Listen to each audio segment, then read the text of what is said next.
I'm in the executive offices of Oaklawn Park with Louis Cella, the vice president of the racetrack. Louis, we talked a little bit earlier about the Racing Festival of the South, about how great this meeting is going.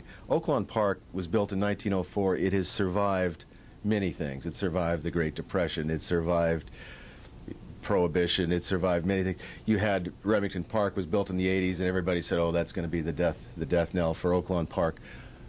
Mississippi casinos, all kinds of competition. There came to a point where there was some concerns within the Cella family whether or not this track could survive. Tell us about that and what happened to make Oaklawn the success story it is today. Right. Well, we were very concerned. We were at a crossroads like every other track in North America.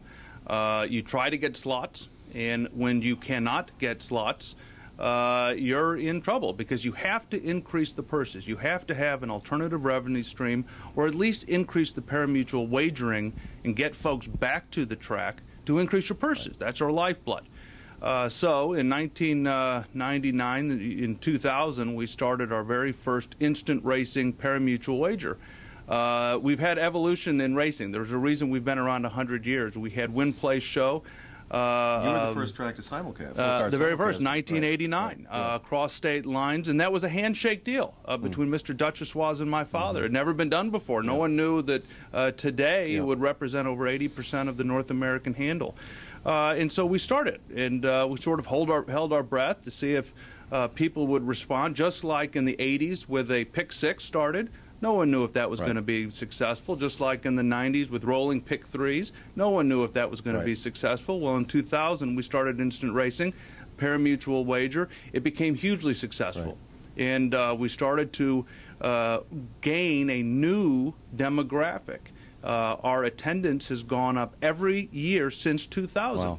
Our purses have gone up every year since 2000. And what's very exciting, you can see the results here at Oaklawn, and you're beginning to see the results in Kentucky. At Kentucky Downs, they started just last September. Their business on weekends is better than our business here at Oaklawn on instant racing. Wow. They're really responding very well. They've already increased the number of days they're going to race. They've already increased purses.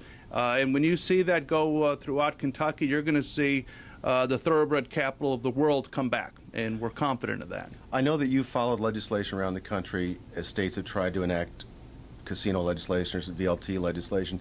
When Kentucky came close to this constitutional amendment a while back, you had some concerns about the way that bill was written. Why is that? Well, first, we don't have standing in Kentucky, so we have to sit on the sidelines and we just look and observe. That's all we can do. But when they started, we're very concerned for our industry.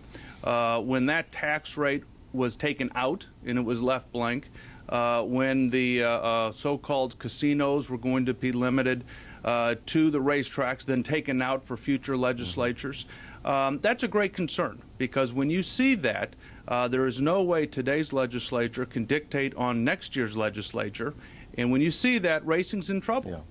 Yeah. You've seen organizations like Genting come into New York, maybe come into Florida.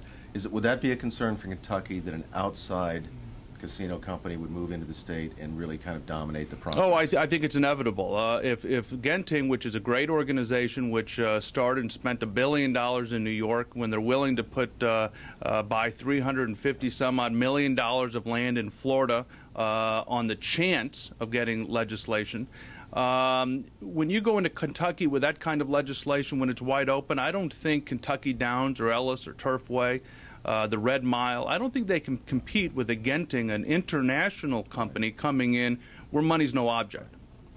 Well, Louis, thanks so much. It's great to see a racetrack full of people. You're great hosts, and we've enjoyed our stay here very much. Thanks so much. Thank you.